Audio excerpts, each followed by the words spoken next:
Subscribe to our YouTube channel and press the bell icon to get the latest updates.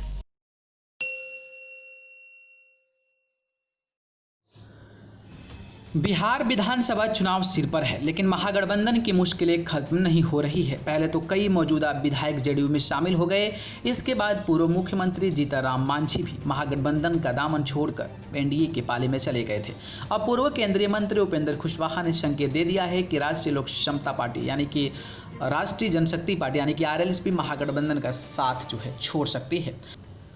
RLSP के महासचिव आनंद माधव ने कहा कि राजनीति संभावनाओं से भरी है। अगर महागठबंधन और निर्णय की वर्तमान स्थिति से बाहर नहीं आता है तो हम बिहार के विकास के लिए अपने भविष्य के बारे में निर्णय लेने के लिए स्वतंत्र हैं। उन्होंने आगे कहा, गठबंधन में एक स्पष्टता की जरूरत है ताकि दलों के मन में कोई भ्रम न हो।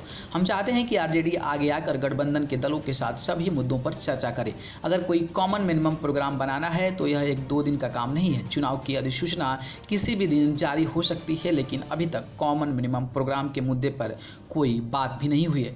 आनंद ने कहा कि आरएलएसपी ने कभी भी तेजस्वी यादव के नेतृत्व क्षमता पर संदेह नहीं जताया है, लेकिन महागठबंधन में 4-5 दल है, इसके बीच सहमति होना आवश्यक है। उन्होंने कहा कि दुर्भाग्य से हमारे प्रयासों के बाद भी महागठबंधन में सब कुछ ठीक नहीं है और यह दुखद है। कल हमारी पार्टी के राष्ट्रीय और राज्य कार्यकारिणी की बैठक है। हम वर्तमान स्थिति पर नेताओं के साथ बातचीत के बाद निर्णय लेंगे। हम अपने फैसले लेने के लिए स्वतंत्र हैं।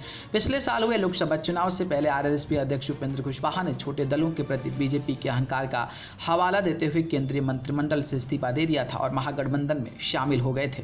2014 लोकसभा चुनाव में एनडीए में रहते हुए आरएलएसपी की 3 सीटें जीत मिली थी और पार्टी ने तीनों पर जीत दर्ज की थी। हालांकि पिछले लोकसभा चुनाव में महागठबंधन का हिस्सा रहते हुए पार्टी को एक भी सीट पर जीत दर्ज नहीं हो पाई थी। बीजेपी एमएलसी और पूर्व केंद्रीय मंत्री संजय पासवान ने इस प्रकरण पर कहा कि उपेंद्र कुशवाहा का एनडीए ने हमेशा स्वागत किया है।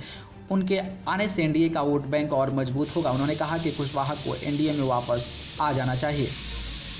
अगर एनडीए का परिवार बढ़ता है तो हमें विधानसभा चुनाव में 204 से कम सीटें नहीं मिलेगी। उनके आने के बाद सीट बंटवारा कोई बड़ा मुद्दा नहीं होगा।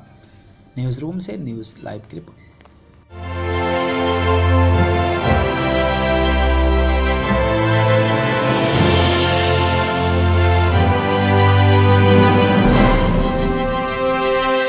Subscribe to our YouTube channel and press the bell icon to get the latest updates.